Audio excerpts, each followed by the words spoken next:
And welcome back to Two Steps Ahead podcast. I'm Son Edom alongside my friend and colleague, Tara Hoke Shiro. And hey guys, how are you? Hey, I introduced you this time. Is that better?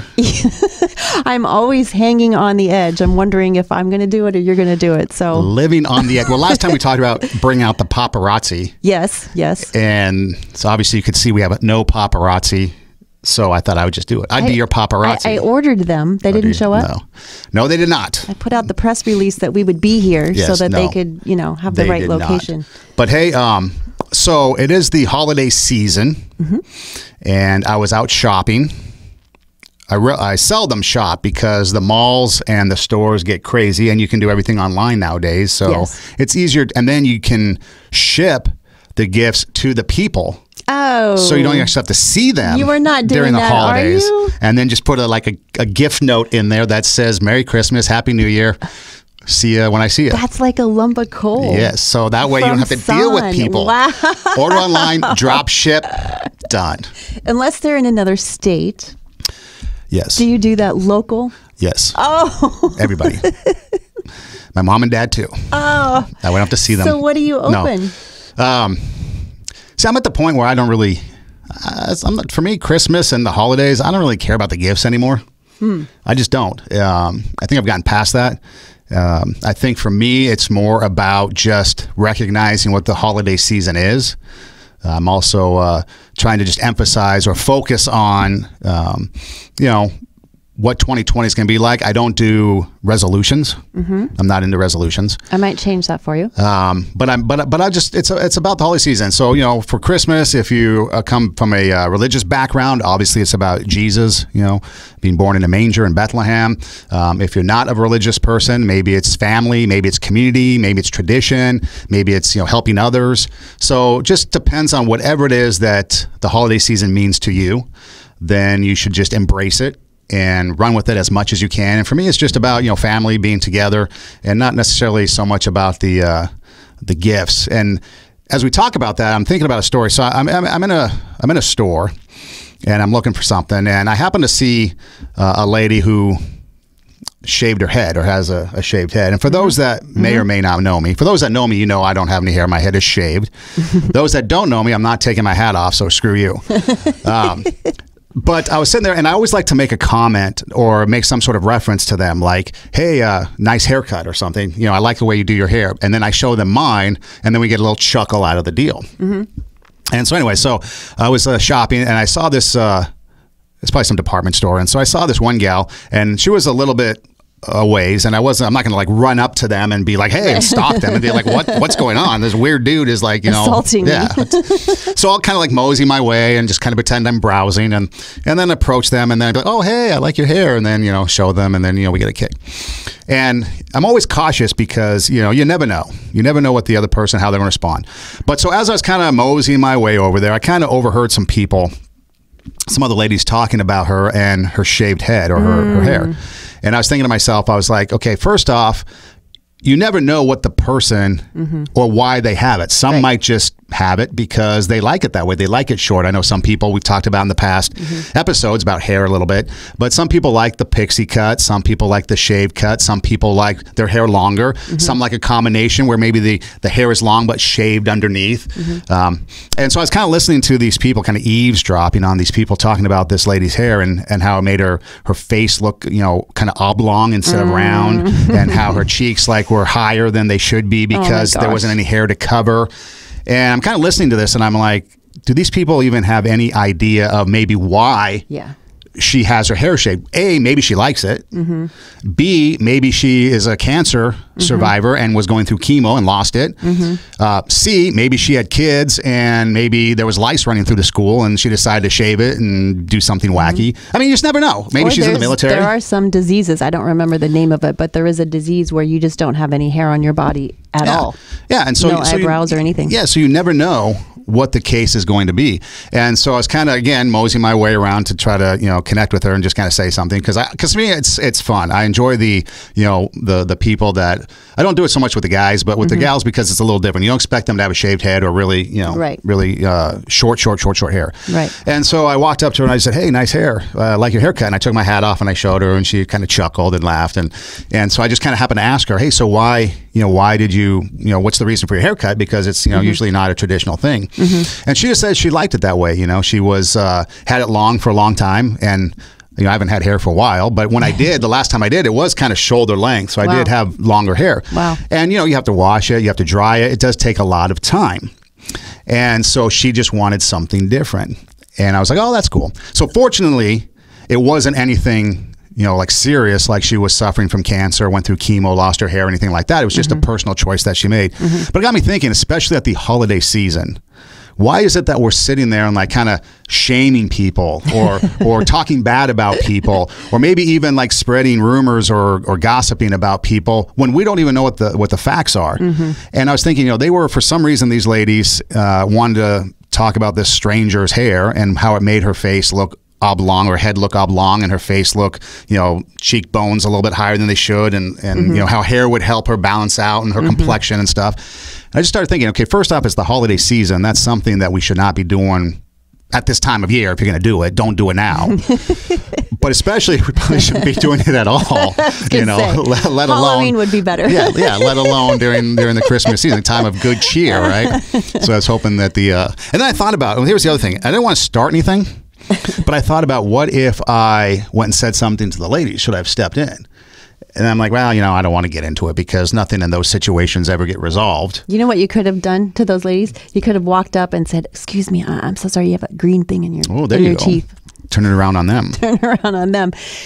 It's so, first of all, it's so catty that they would stand there and do that. But on the other hand, it's very understandable that they would do that, because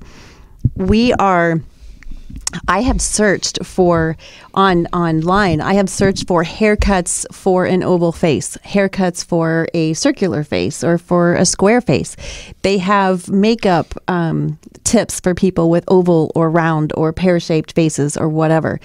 And on the magazines, obviously everybody's picture perfect, the advertisements, the TV, everything that we look at. And when you go into a makeup department, they dissect if your eyes are wide. You can do your makeup so that they look closer in. Even on the apps, I know we use the cartoon apps to do some of our posts on Instagram and social media. And even on the apps where you can make the emojis that look like yourself, they have ways that you can widen the eyes, make them closer together, hair, long, short, bald, whatever. And so we are constantly dissecting, and especially when you're putting on makeup, it's like you want your cheekbones to come out, and you want your, I don't tend to look at people's facial structure, but I've had people comment to me about my facial structure in the past. So it's hard to be, not that I'm excusing what they were doing, because that's awful, but that's what we do. Okay, so I've done that on the Oscars. So I will watch the red carpet parade before an award show, and I will say, oh no, she should not be wearing that dress. Oh, that's really great for her body frame. That's a terrible color for her. Like, we dissect because we're trained to, in the beauty magazines and in the blogs and in the makeup stores and the product stores. We're trained. The products are designed. We were talking about having boob jobs the other day.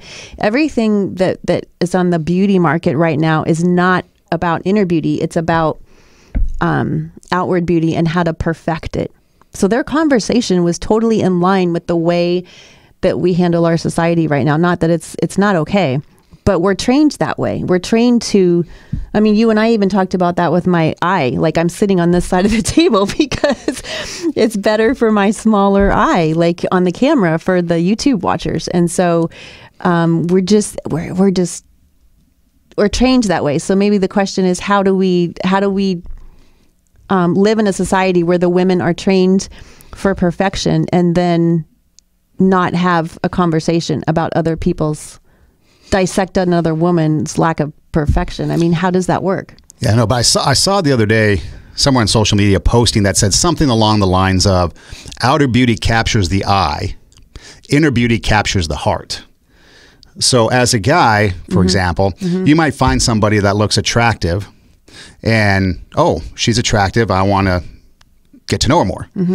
But then as you get to know her more, that's when you decide whether or not you want to pursue her even more, right? Because the outer beauty alone isn't going to be sustaining, and that's on the flip side too. It could be. There's been times where I've seen someone that might not be the most gorgeous of Kardashian looking person, but when you get to talk to them and you get to know them and you talk to them, it's like their inner beauty comes out, and it's just like, wow, this person is just unbelievably amazing, and their beauty is off the charts. Yeah. And it just changes everything. Yeah. And so and that was kind of like, again, getting back to the gal in the mall with the shaved head, it started to make me think about, okay, first off, she obviously had the confidence to do what she did and shave her head and probably didn't care if someone even mentioned anything to her.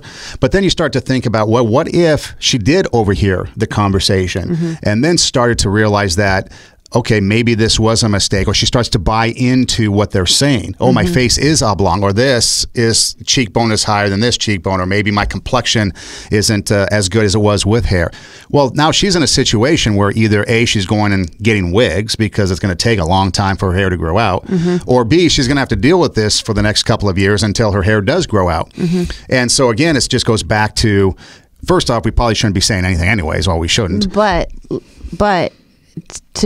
So are you saying that so in that scenario that you just said, like, she's going to have to endure the comments for a couple of years until her hair grows out, or she's going to have to wear a wig? She made that conscious choice, right, to shave her head. And so, when we make choices for ourselves, I think we have to know that not everyone is going to agree with us, and we have to be okay with that. So I would imagine that if she's bald and she's doing that on purpose, she's probably way past that conversation. and confident enough to go out, in public. But I think the point that I'm trying to grasp at straws at is that when we do things and then turn around and say, oh, people are complaining, I like it, but people are complaining about it, and I don't want to have to endure people's complaints. Now you're putting your power in other people's hands, and that's kind of passive aggressive. It's kind of saying, well, I should be able to wear my hair this way, and you shouldn't talk about me if I make that choice. Well, people are going to do what they're going to do. And so we don't want to give them our power. See, in the radio business, it's easy to, crack on people, talk about maybe something they've done, maybe something they've worn, maybe, a person they've been with, whatever the case may be. But it was told to me early on that you want to be careful when you criticize somebody, because what if you have to then eventually interview them? Okay. Oh, wow. Yeah. And so now you're sitting down with somebody that you're going to interview, and you've just been talking negatively toward them. Is that something well, first off, you probably wouldn't get the interview because of that. But is that something that you want to do? Eventually face the person that you're talking negatively about. And then what's the point of that? What's the point of bringing them down? What's the point of talking negatively about them just because somebody else is? What's the purpose behind it? And that's why I was kind of found it funny when you're dealing with things like, I know the National Enquirer is completely, off the charts bizarre, but you start talking about that type of idea, the TMZ, the scandal, the gossip, let's find fault in people, and let's, publicize that fault, and let's try to, Well, that's the other thing that's interesting that you brought that up. I'm glad that you brought that up, because that's one of the things is, like, one of my worst pet peeves is that we say to our kids, stop bullying or don't gossip. But then again, we're being trained by society, by these publications, to gossip and to bully. Because like you just said, the magazines and the radio, a lot of times on the radio programs, we are geared towards bashing people. And we're geared towards, picking apart, finding fault, making them look bad. Why? Because it sells, because people vicariously, we don't, it's not polite to do that, in our day job. So we listen to a radio or we look at a magazine that's doing it for us. And it's an outlet that we buy into. And then we turn around and say, don't gossip and don't bully, but we're being trained. And people are making a lot of money on gossiping and following stars around and bullying. Look how this person looks without makeup. Look how this person looks, 10 pounds heavier. And, oh, this person, who are the best 10 bikini bodies, actor bikini bodies, in Hollywood, and who are the 10 worst. Like, it's just insanity that we are talking out of both sides of our mouth, that we shouldn't be criticizing each other and focusing on each other's outward appearances, and B, we shouldn't be gossiping, but we are trained by every publication to do exactly that. Would Halle Berry be a top 10 bikini body in Hollywood? Yes, I'm so envious. No. She was a Bond girl, right? I was gonna say when she walks out of the water in the James Bond movie in the bikini, the white bathing suit. But now you're all flustered and you can't think. Yes, now I'm thinking about Halle Berry. Not body shame her. No, but then okay, so we take it from the Hollywood scene where I guess it's par for the course. If you're getting in to become a celebrity, you know you're going to have to deal with these issues, whether they're brought on by yourself or whether it's just other people who might be jealous and they're going to talk bad about you anyways. Because that's one of the things that I tell students is that people will talk negatively about you whether or not it's true because they're jealous of what you're doing, because they're envious of how you're handling your business and you're approaching your career choice, and in this case the radio business and what you're doing in school and the projects and so forth. And then also there's people that are just going to be haters because they're just going to hate, because their life is unfulfilled, not happy, and so they need to lash out and they need to make themselves feel better. Hurting people will hurt people. Yeah. And so when you get to then bringing it a little bit more closer to home, you talk about like the workforce environment. How many times I've witnessed or been a part of or even been the subject of people in radio, gossiping or talking about me in the workplace about things that aren't even true, and you sit there and it makes you wonder, it's like, what are you talking about? Yeah. And so like, for example, in a small town, everybody knows everybody's business. So that's why it's kind of hard to remain anonymous, especially on the radio. So when I'm in small town America doing radio, I try to keep a low profile, but being the nature of the business, that's almost impossible. Right. But there were times, like I remember this one story floating around town, and it was about one of the people I work with and how he was abusing his wife. And she was living in like what I guess was at the time a shelter for battered women. And this was kind of going around town. And so someone eventually came to me and approached me and asked if it was true. And I said, I'll tell you what, why don't you come to this radio station event that we're having and see for yourself? Okay. So I actually got the person to come. And it was, I think it was during Easter time, and it was like an egg hunt that we were having, like an Easter egg hunt for the kids. Right. So there's the guy that everyone was gossiping about. There's his wife, completely unbruised and no issues whatsoever. Wow. There's the kids running around, picking up the eggs, having the egg hunt. Wow. And I'm like, does this look like somebody or a situation where the wife is being abused or battered by the husband? And then it started to kind of decycle or defuse the rumor. And I thought it was just completely stupid, because here's an opportunity for you to see for yourself that no, obviously it's not true, because here they're at a family event. And it's just amazing how sometimes things get started, and then the ridiculousness of it, because the rumor went on to say that, oh, he's living with lesbians and having an affair with lesbians, which by definition is impossible, because if you're a lesbian, you're not going to be into dudes, you're going to be into girls. So how's he having an affair with lesbians while beating his wife and she's living in a shelter? And I'm thinking, I got to get out of small town America, because this is going to drive me crazy. Yeah. And that's more of a salacious type of rumor. So now just imagine the smaller rumors about, little things that might be going on in town. I remember every Friday night, people would like to go out. And drinking was a big part of town because there's just nothing to do. So you go hang out at the bar, grab a beer or two, and just kind of, that's what you did to kind of keep up with friends and other people. And there'd be all kinds of things. Hey, did you hear so-and-so and such, and this person did this? And then, oh, on Monday, everyone was like, oh, so-and-so got a DUI. And then you're like, no, they didn't. I walked home with them. Yeah. And they weren't even driving. And so then things just start to kind of go. And so it's just kind of interesting how, first off, people will start something that's not even true. And then the rest of the people will like buy into it without having any proof. And they're like just going to spread it on, and it spreads like that Perk commercial, so on and so on, or Pantene, so on, so on, so on. And hence the problem with fake news. Right. Because that's the same thing. There is a lot of fake news and a lot of foreign influence coming into our social media, and we're all buying into it without checking on it, without verifying it, without asking any questions. It's a problem. See, I think it goes back to a conversation we had too about just being adult enough and mature enough to approach the situation. First off, if somebody comes to me and says, did you hear about so-and-so? First off, it's like, I don't care. And I don't care.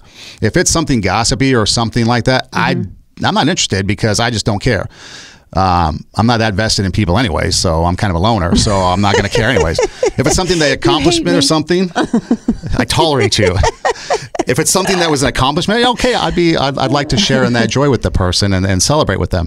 But I'm not going to get into, you know, people's lives because I don't care, no matter how true it is or how salacious it is. If it's not illegal and I don't have to report it, then I don't want to get involved. So, okay, so taking what you just said, and let's pretend that we have a bullseye board like in front of us, and and right in the middle of the bullseye is you, and then you've got the rings, the circles around you of people. I am Lord of those rings, yes. Yes, you are the Lord of your Yes. rings. Yes. So in your Lord of your rings community, you have your family, you have your close Right. people, and then it kind of fans out from there, associates and coworkers and people that you knew 20 years ago.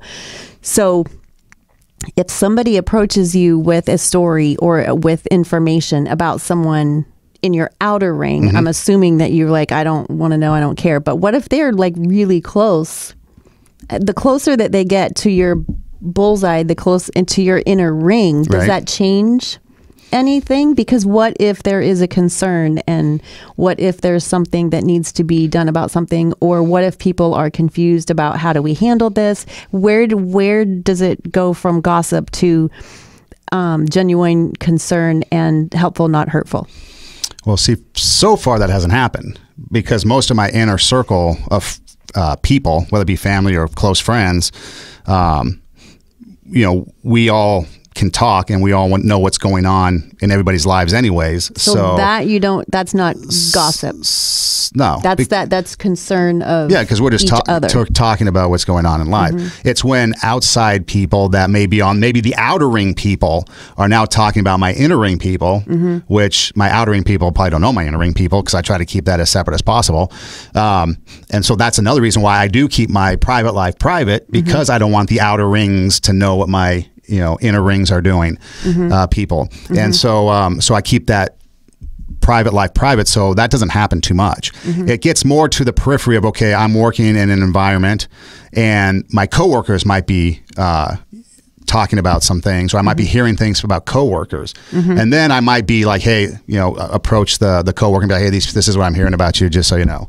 So they have an idea of what's going on. But I'm not going to really get involved with it because I don't know the circumstances behind anything, and I don't want to continue to move that ball forward, so to speak, with the misinformation. So and if stuff. you hear people talking about somebody else, you will go to that somebody else and say, hey, that group of people is talking about you, and this is what they're saying. Yes. But if that group of people comes to me and says so and so is doing such and such, I'm like, I don't care. Go talk to them. If you have a problem with them, go talk to them. I don't want to hear about it. If you have an issue with them, go talk to them. If someone has an issue with me, come talk to me. If people talk bad about me, I don't care, because one, I can't control what people say. And two, I don't really care because I just conditioned myself over the years that if people are going to say good things about you, yay. People are going to say bad things about you, oh well. And so for me personally, just I guess maybe that's because being in small town America, on the radio, you get the good, you get the bad. And you just kind of condition yourself to be like, people are going to say good things about you, people are going to say bad things about you, but you can't control what they say, you can't control what they think, you can't control how they go about doing it, and then all you're going to do is spend your time defending yourself against these rumors. So I'm thinking of people who talk about other people out of quote unquote concern. Like, I'm really concerned about this person, and then they'll get together and say, what do you think? What do you think about the situation? And then they'll talk about the situation. And so where does the line go from, because I know, which this makes me crazy, I know there's a lot of Christian people who will say, oh, I'm so concerned, we need to pray for this person. But then they'll give, all this information about the situation because they're concerned and because they want to pray for them. But really, it's just gossip. And so I'm wondering, where, in our work environment, in our religious environment, in our families, where that line is. I had a situation where I was being triangulated, and that really was, I had to put a stop to it. I didn't realize what was happening until later. But so person A was upset with person B, right? And so instead of going to person B, person A called me, person C, right? and she proceeded to complain about person B and wanted me to complain with her about everything, that was going on between the two of them. And at first I listened to the phone call I thought, oh, okay, they're confiding in me. They want my advice, which they really didn't.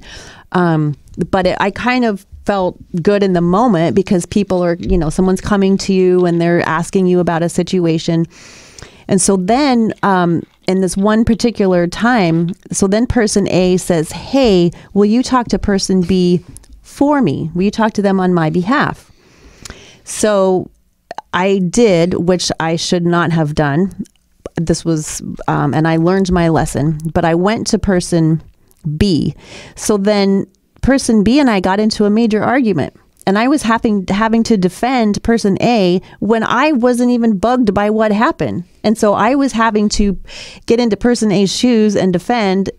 And so then me and person B got into this huge argument. And then we've settled it and we got everything resolved. And so I said, okay, let me go, back to person A. So I did. And I said, okay, we talked about it.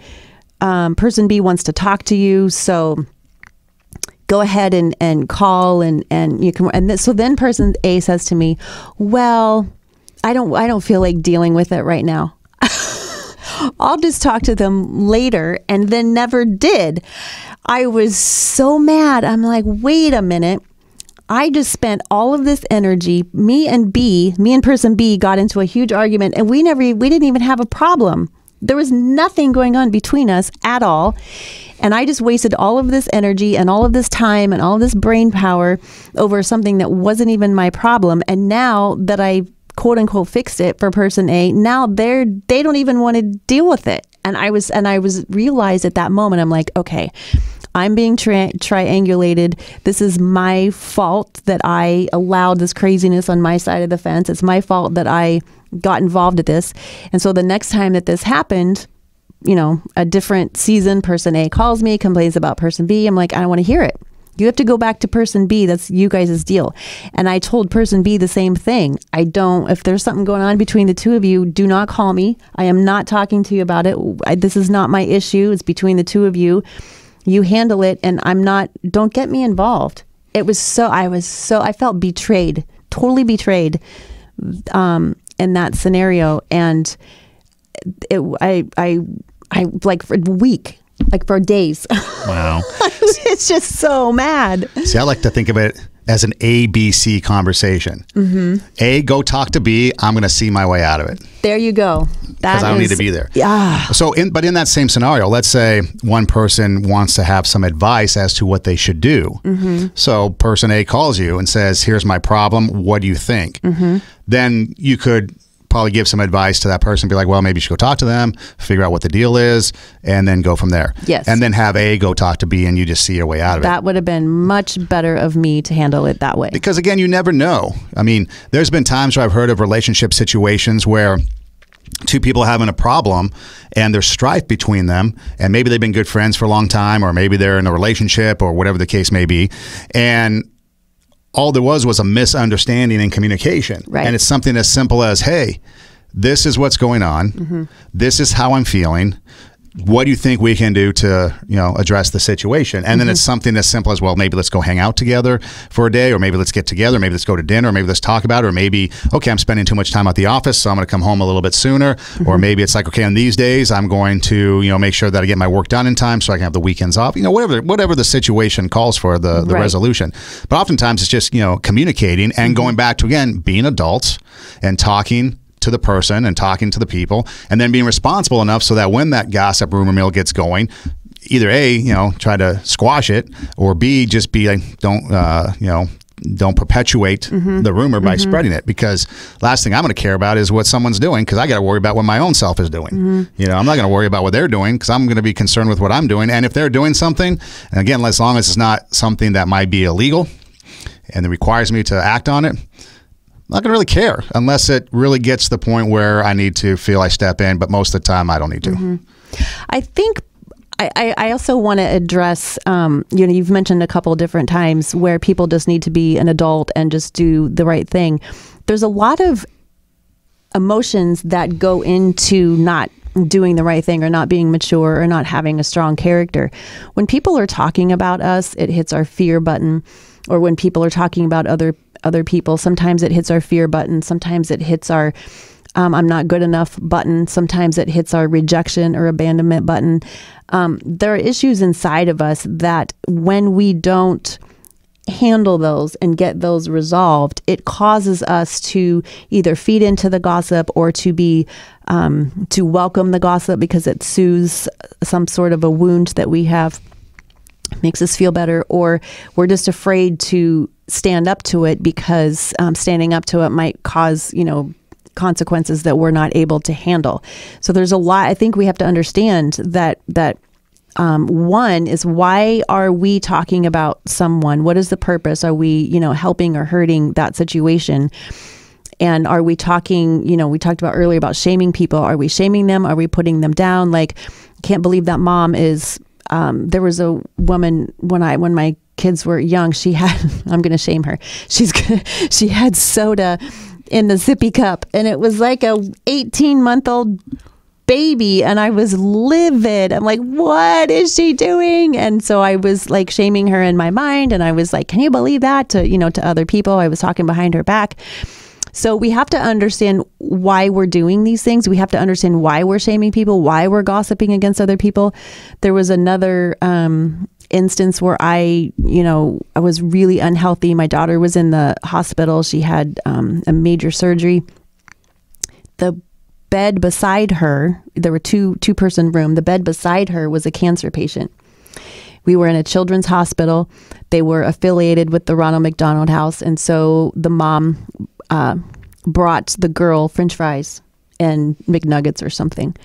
And me and my, at the time, insecure, fearful, awful self in my head, as soon as I saw that, I was like, ooh, white trash. Now, why would I do that? Because I was so like ugly on the inside, and I'm like criticizing this poor woman. I'm like, okay, French fries and McNuggets, seriously, your child has brain cancer and you're feeding them the worst food on the planet? Like, where's the nutrients? Where's the vegetables? And not even thinking about this poor woman's heart, not even thinking about this poor child's dilemma of what she's enduring. And I'm being horribly condemning and shaming about the food that she's giving her. But I say these stories to tell on myself, because there's a reason why we gossip. There is a reason why we shame. There is a reason why we are critical of a woman's face who has a bald head. We do that, one, because we are trained that way to dissect every part of our bodies to make them perfect. Every woman's product is geared towards making it better. And number two, it makes us feel better, because if we can point out somebody else that is doing something wrong, then it's like, okay, I'm the better person. I'm the better mom. I'm the better good looking woman. I've got my makeup on right. Why can't she put her makeup on right? It's just ugliness inside of our soul. See, I find it interesting that you say you look at somebody doing wrong. For example, okay, the girl next to you guys is sick. She wants nuggets and fries. I'm like, supersize that bitch and give her nuggets and fries. Because why is it wrong for her to have nuggets and fries? In my mind, it was wrong because she needed healthy nutrients as opposed to... No, I get that. Yeah. But again, it's like, okay, Pepsi in a sippy cup. I understand. That's probably not the wisest of thing, but why to you would you want to project what you think is right or wrong in a mom giving a kid's Pepsi? Now, granted, I would agree, Pepsi for a kid, probably 18-month-old in a sippy cup isn't probably the wisest thing. I mean, for adults, for anybody, drinking Pepsi isn't the wisest thing. I down Monster Energy drinks, and that's probably not the wisest thing. But again, for us, and I think that gets to the root of the problem. I think we want to impose our right and wrong on people. There's a time and place for that. But in this general society, whether it's what we wear, whether it's what we're eating, whether it's whatever we're doing, we want to impose our right and wrong on people and say, oh, she needs nutrients, therefore she needs this type of meal. To me, I'm thinking, oh, she's sick, give her the nuggets, give her a quarter pounder, give her whatever she wants, because at least it's going to be something she's enjoying. Reminds me of a story when my grandmother, she was living with my aunt, and because she was in her 90s, and unfortunately my aunt has passed away, so is my grandmother. But my grandmother would always like cookies. And sweets. She was a sweets. I get my sweets from her, eating sweets. And there was a kind of the same mentality. It was like, oh, grandma, you shouldn't be eating, or mom, you shouldn't be eating sweets because, it takes the chocolate, takes away the nutrients and this. I'm thinking to myself, my grandma's 93. Let her eat freaking cookies all she wants. Yeah. Because at some point she's not going to be around. I know. And there's kind of the mentality. Now, I understand why we want them to eat healthy. We understand why we want them to do the things that we want them to do because we think it's in their best interest. But when it comes to, and being a family situation, you talk about the inner circle. So my aunt only had genuine concern for my grandmother. And so her actions and her comments were only for her good. But then we take it, and now you're talking about outer circles. You're talking about some stranger in a hospital room or a stranger in a store. Why would we care what they do? Because A, there's nothing wrong with it. And B, we're just imposing our right and wrong. It's wrong to have a child, an 18-month-old, drink Pepsi. Universally, yeah. But is it really wrong? Is it a right and wrong thing? Is it going to be detrimental to the kid? Well, maybe in 50 years. But right away, probably not. Maybe the kid likes it. Maybe the child was diabetic and needs sweets. I don't know. Maybe like I said, or maybe the person, it causes them to be diabetic. Oh, that too. But again, it just goes back to we want to impose our will, our right and wrong on people. And that's just inherent in anything that we do in life. That's inherent in human nature, is we want to impose our right and wrong. So I look at it as, she wants nuggets, supersize it. Wants a sippy cup with Pepsi? All right, that's your problem, not mine. Or what I like to do is I hear people, they'll sit there and they'll be like, a guy speeding down the street. Okay. I live in a community where there's a lot of kids. And so a driver will drive down the street.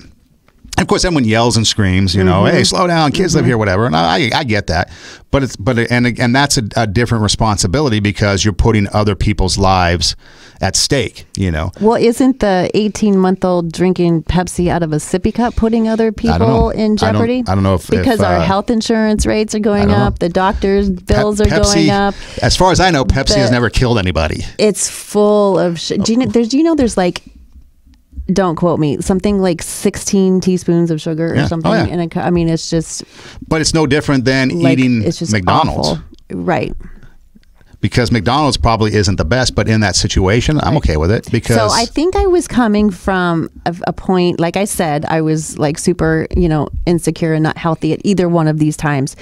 But I was coming, I think, if I look back, I was coming from a place of the need for safety, the need for people to do the right thing, because I had come from a chaotic, I don't want to say chaotic background. I came from a background where trust was broken, where there was rejection and abandonment issues.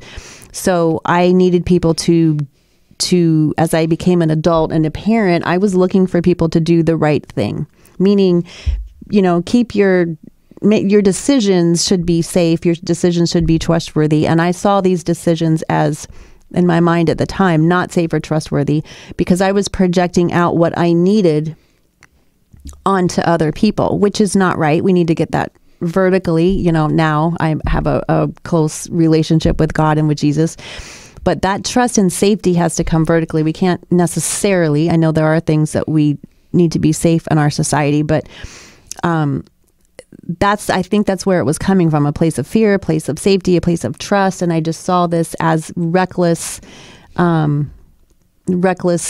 behavior that I was probably putting myself in the position of the child in both of those scenarios and thinking, wow, that's just setting, especially the Pepsi and the sippy cup. I'm like, okay, that's really starting bad habits and all kinds of, right. And you're laughing at me because you totally disagree. It's okay.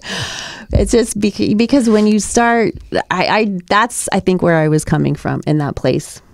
I think there'd be more issues at hand with the infant and Pepsi than the infant drinking Pepsi. If she's drinking Pepsi, there's probably more issues possibly that are going to contribute to how that kid grows up. And the Pepsi and the sippy cup, I think, isn't going to really matter. Maybe it was a one-time thing. We just don't know. We don't know the situation behind it. I knew the person. It was not a one-time thing. It was a regular. Okay. So if you knew the person, maybe that changes the dynamic a little bit because you know them and it's a regular occurrence. Did you ever ask them why? No, I was horrified. You never just said, "Hey, by the way, why do you give your kid no Pepsi or whatever?"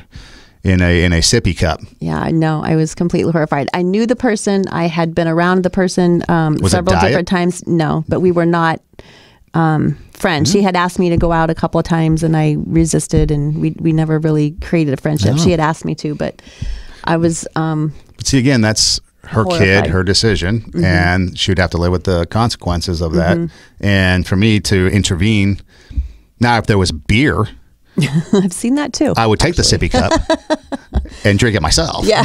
And then rat the person out. Yeah. No, but if, like I said, if it was something like that, now that's a little different situation. I've had friends that give that have in the past given their young ones sips of beer. And I'm thinking, should you really do that? But it's not my kid, so do what you want. I'm not going to say anything. Would it be wise? No, but they want to do that, so that's fine. They can do that. I'm not going to sit there and cast my right and wrong on them because they're the parent, and I knew them well, so I knew that it wasn't an abusive situation. It was just what it was, and so I'm like, it's up to you. But I think we get back to the point where, okay, here's another situation that we see a lot. Can you believe so-and-so is, can you believe, Sally is wearing that dress or those shorts or, because, look at her body size and it doesn't fit and it just doesn't look good. Why are we shaming that person and what they're wearing? Now, there could be a genuine concern that maybe they don't look good and maybe going to them one-on-one and saying, hey, you know what? I know you really like this outfit you're wearing, but it's really not flattering. Maybe you should consider, adding some accessories or something to make it look better. But to go around and tell everybody else that, Sally looks terrible because she's, overweight and she's in some Speedo running around campus, maybe that's not the wisest thing to say. Yeah. And maybe Sally shouldn't be in a Speedo, but if she feels comfortable and wants to wear that, I have no problem with it. I think, right. So again, it gets back to we're automatic. We are being trained to think that way. And so the catch seems to be that we keep it in our head, first of all, and not talk about it to other people, which turns into gossip and which turns into shaming. But then on a deeper level, it's why are we not looking at that person as a person? Why are we looking at them as an object that's simply wearing an outfit that doesn't fit with the current fashion, the season? Because the magazines, the fashion industry, they tell us what is in season. They tell us what colors are appropriate for that season. And we're all just a bunch of followers and we follow along. And then when somebody goes out of that style and wears something old school or whatever, we have a tendency to say, ooh, you're not, you're falling out of line. So we're just I don't think that we realize how much we are trained to dissect everything that we're wearing and dissect our body image and dissect. It's not okay. I'm not agreeing with it, but I do understand where it comes from.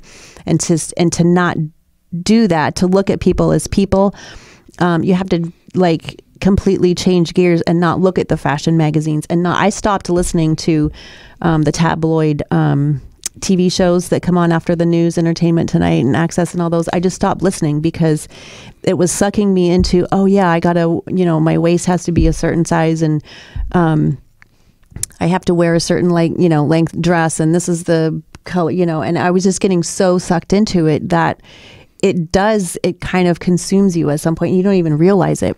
So I don't look at the fashion magazines anymore. I don't listen to the tabloid shows anymore. It's toxic, for me. I don't listen to the morning shows when they're talking about all that stuff because it just.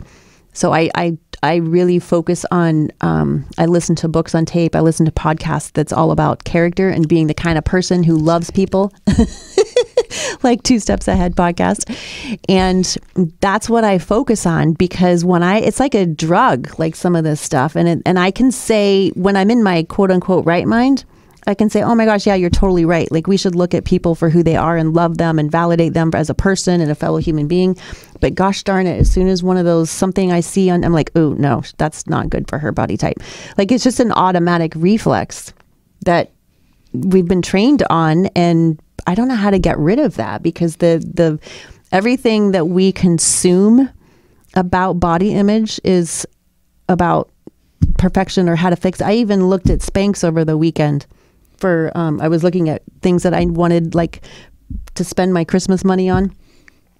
And I'm looking at Spanx are Spanx for what? Girdles and really? Push-ups suck it all in. And I'm like, yeah, you just can't get away from it. See, I think 2 things. First off, one, we've talked about it before, what our influences. Who's influencing us, and do we allow those influencers to have more power on our decision making than our own character? Yes. As you've mentioned character many times in these podcasts. Yes. So are the influencers, are they the ones that are going to have more power as to how we decide to do things, or how we decide to judge people, or how we decide to react to people or interact? Who are the influencers? How much power are they going to have?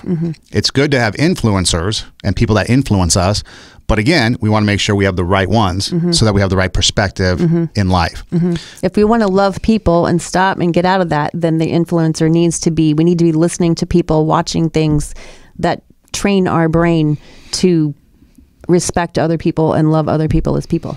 And the other thing that always comes to mind was there was a Christian rock band, Petra. Yep. And they had a song, "It Is Finished," which would usually get most airplay on Christian radio back in the day during Easter, you know. But there was a line in there that always stuck with me when I heard the song. You know, the song is about Jesus being crucified on the cross. And of course, if you are of the Christian faith, you know he did it without reason. Like, there was no reason for him to be crucified because there was no guilt in him. He had done nothing wrong. And the lyric goes, "Instead of eyes that burned with hate, a look of love was there." So here's a scenario where a guy, Jesus, is getting the ultimate punishment, death, in the most gruesome of manners. And yet, instead of wanting vengeance, instead of wanting wrath upon them, he cries out, you know, "Forgive them, God," or "Forgive them, Dad and Father, for they know not what they do." And then two, instead of those eyes of wrath and hate and anger, he's still loving upon them. And that has always stuck in my mind, whether I've been following the Christian faith or I've been on my own, whatever the case may be. That has always been in my mind, is that scenario. Because here was an example of somebody who was receiving treatment and who was being, you know, dealt with in a manner that was unworthy. And yet his response was to still love those people that were doing that to him. And so that has always kind of somewhat kept me in check. Not always, but somewhat kept me in check. So when I've dealt with people that I haven't really liked, and I think there's only really two people that I can honestly say in my entire life that I truly hated, where that thing did not work. Wow. You know, that look of love thing didn't work because they were just, you know, horrific. And so, but I always try to do that. Is keep that in mind, is what are those people going through? Why are they dealing with me the way they are? Why are they acting this way? Could it be because there's some other reason going on that we don't know about? I mean, how many times have you heard about a story where, you know, somebody is acting up, or a kid? I mean, think about any elementary school kid or middle school kid, especially middle school kids that are acting up, having issues, and it's something that is happening at home. Parents are going through a divorce. I mean, you've mentioned divorce before. I think in one of the past episodes, we were talking about how one of the hardest things for you to deal with as far as loss was the divorce, and that really affected your life. So again, what are these people that are being mean to us? What are the people that are being mean to others going through? It doesn't justify it, but there could be some alternative or alternate, you know, a motivation going on that we don't know about, something going on in their life. So always try to look at it from the perspective of another person and what they might be going through. And then sometimes they're just bad people out there. And they're just bad people, bad things, and don't need to waste my time because A, you can't control what people think or say. And B, it doesn't really matter because those that really know you and know who you are shouldn't believe what they're saying anyways, and should come to you and be like, "Hey, so-and-so is saying this about you. I just wanted to let you know." Or if they come to you, "Hey, what do you think about such and, you know, this person?" Well, you know, it's an A to B, so go talk to B because I'm going to see my way out of it and I'm not going to deal with it. You know, so that's what it comes down to me. And then for me, I'm not going to put my right and wrong on people, on the simple things, because I don't know their situation, and it's not my place to do that. It's not my place to say whether they can have chicken nuggets or French fries, because I'm not going to care, because that's their decision. Sippy cup Pepsi or soft drink, yeah, probably not the wisest of thing, but not my kid, don't care. Let them do what they want. They have to deal with the ramifications of that. Now, that may be cold and harsh, but that's just my approach to it, because people have to be responsible for themselves and their actions, and they have to be able to then, make those decisions.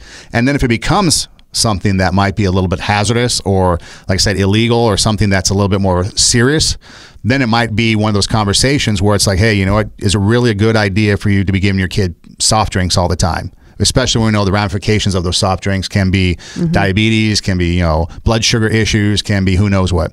And then two, if someone does come, if you're dealing with a situation, for me, it's like, okay, person wants to come talk to me about somebody.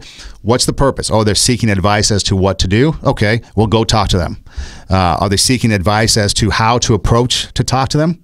There's been times where people have been in relationships, and there's a relationship thing, and they want to go talk to somebody, their significant other, but they don't know how to just start the conversation because they don't want it to blow up into a fight. And as soon as they get into a room to talk together, it becomes a volatile situation. So they might come and be like, hey, how can I, get into this conversation about something without exploding into a fight right away? So then you might want to offer advice, but you never want to, hey, did you hear about so-and-so? Nope, don't care. Or, okay, what did you hear? Okay, I'm going to go tell them exactly what you just told me. That's the other thing, too, I found out, too, is if you let the person know, oh, thanks for letting me know, I'm going to go tell them what you just told me, then that will stop it, because they don't want them to know. And so, oh, never mind, I'm not going to, because they don't want to be a part of the person that's being known. It's kind of like taking the wizard behind the curtain, and when you remove that curtain, the power of the gossip then kind of disappears, because the secrecy is what really tries to, unless you just like the mean girl scenario, but the secrecy is in the gossip spreading is what keeps that thing going. And I think in addition to that, I just when we check our heart about what our motive is in the first place for wanting to either participate or spread gossip, because a lot of times we are trying so hard to be seen as valid or to be seen as worthy, or we are trying so hard to be like, okay, am I good enough? Am I worthy enough? Am I strong enough? Am I capable enough? And that's just not something that is in the younger crowd. I know many businessmen in their 50s, 60s, and 70s that, that are still asking, that question, am I capable of running this company? Am I capable of, raising my family and giving them, a livelihood?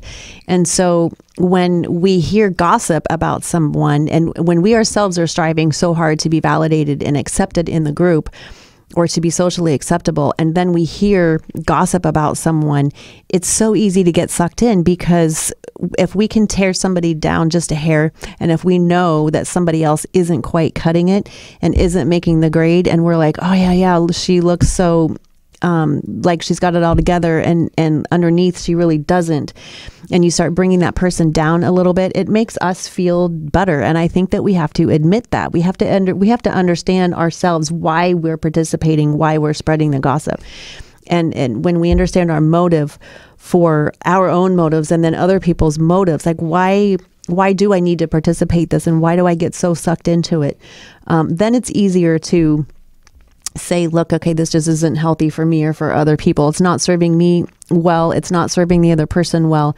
And so then we can, put our hand up and say, I'm not going to participate. I don't want to hear about this person. And it's hard to do that, because if I don't want to hear how bad you're doing, that means that I'm back on me again. And it's like, okay, where's the standard and where's the rubric? If I can't judge myself against your faux pas, then what am I judging myself against? And if we don't have something, if we don't have, a relationship with God, or if we don't have something to kind of buffer ourselves, then it is kind of like being thrown to the wolves, and we're constantly in this comparison game. And then we are gossiping and participating, because that's the only way to survive, is to constantly judge ourselves against what other people are doing, and then ask that question, okay, am I there? Have I arrived? Am I good enough? Am I, in the crowd? So I think, really checking our motives and being honest about it is really one way to combat against that, and to stop participating in gossip and shaming. I'll tell you my favorite gossip story about me. Okay. Oh, I can't wait. So I worked in western Nebraska for 5 years in the radio. I left, came back to LA because I needed to try to make it big time. LA, New York, Chicago, LA was home. So I left Nebraska, and I'd only kept in touch with just a small handful of people. Okay. And that small handful of people grew just a couple through the advent of social media, whether it was MySpace back then or now Facebook, and it's grown a little bit. But back then, just a small handful of people did I keep in touch with. A number of years had gone by. I had since left. I get a message from one of these people that I kept in touch with, and they're like, "Hey, I hear you're coming back to Scotts Bluff, working radio again." Where'd you hear that? Oh, it's going around town. It's all over town. You're coming back. Seriously? Yeah, people are talking about it. How did that get started? Well, the person didn't know, but it came from so-and-so, so-and-so, telephone. So somewhere, somebody had started a rumor that I was going back to that town to return for radio. Wow. And that was never going to happen. Love you guys, never returning. But yeah, I mean, it was just like, that was the most bizarre thing, because I'd only kept in touch with a very small number of people, but somehow somebody started this rumor that I was going to be coming back to town to work in radio again there, and that was never going to happen. So that's my favorite gossip story of all time, is how does somebody in their infinite wisdom just start throwing out there that a guy's going to return to a town that he left? Well, it's kind of like Porto's. The Porto's, do you ever go to Porto's in Burbank or Glendale? So I live in Santa Clarita, and every time a new mall area or every time a new commercial construction, the rumor starts again, Porto's is coming to Santa Clarita. And it's like, how does that keep getting started? Because the company never says that. They're like, no, we're opening in, wherever. And Santa Clarita is not even on the list, but somehow it gets started because people keep saying, I wish they would come to the Valley. I wish they would come to the Valley. And then that conversation turns into, and then somebody hears something and they're like, oh, I heard that they're coming, to the Valley. And then that gets latched onto. That happened the other day at work, actually. And something that got started that wasn't true. Somebody came up to me and said, hey, he pulled me aside and he said, I just want to explain what happened yesterday. One of my guys heard you kind of like getting yelled at by the manager because we left early, and I just want to explain, why we did that. And I looked at him and I laughed and I said, I have no idea what you're talking about. And he says, well, my guy said that the manager was telling you that he was complaining, he was mad that we left early. And I said, no. Let me tell you what you heard. I said, we were outside, me and the manager, we were having a conversation. We were outside. Many of the workers were walking past us as we were talking. And the manager was frustrated at me about somebody else, another employee. And when your guy walked by our conversation, he happened to hear the laundry list of everything that went wrong yesterday. He had to go here and deliver this, and this crew left early, and this person did this, and then he had to do this. And your guy walked by at the exact moment that you heard him say this particular crew left early, and then your guy kept walking. That's all he heard. Now there's a rumor going around that I'm mad or I'm getting yelled at because this crew left early, and now you're coming over here trying to explain. I'm like, I didn't even know you left early. I didn't even know. Like, that's not what the conversation was about. You just heard the laundry list. So I think that's what happens sometimes. I think that we hear bits and pieces, like you heard in the shopping mall about the two women talking about this other woman's face. There's a possibility that maybe they were cosmetologists. Who knows? Yeah. And that was their industry, and they were using this woman as an example to explain something that they learned in their field. Who knows? They weren't. Okay. They weren't. I'm grasping at straws. Trust me, they weren't. A for effort. Yeah. No, they weren't. But this guy that came up to me, that is exactly what happened. He heard 3 seconds of a 10-minute conversation, and now there's a rumor going around the lot that happens I'm like, often. No. So that's how rumors get started. That's how gossip gets started. And the other thing that interesting about that is that, so I have a conversation with the manager about somebody, then this other guy from this other crew thinks it's about them, and it's not.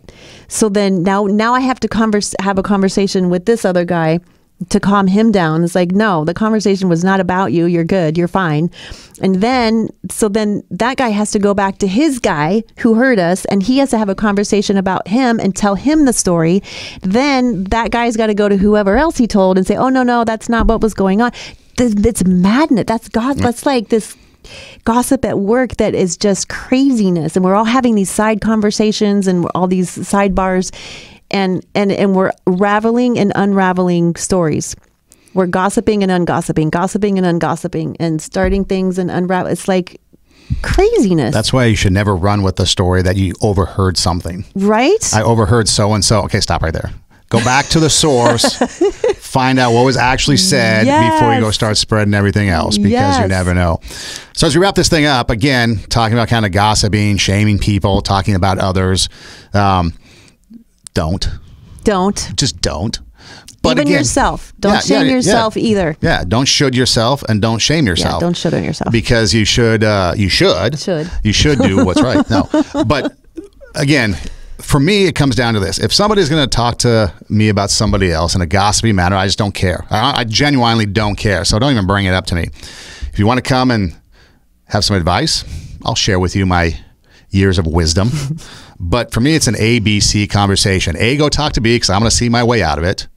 And then also put yourself in the shoes of the other person. What might be causing it? So instead of having a knee-jerk reaction to something negatively, find out first what the true intent is. Is there a misunderstanding, miscommunication? Does the person really have a vendetta against you, and is it malicious? Are they going through something, and this is just them trying to react to the situation in their life that they are struggling with, or the bad news that they heard, or whatever the case may be?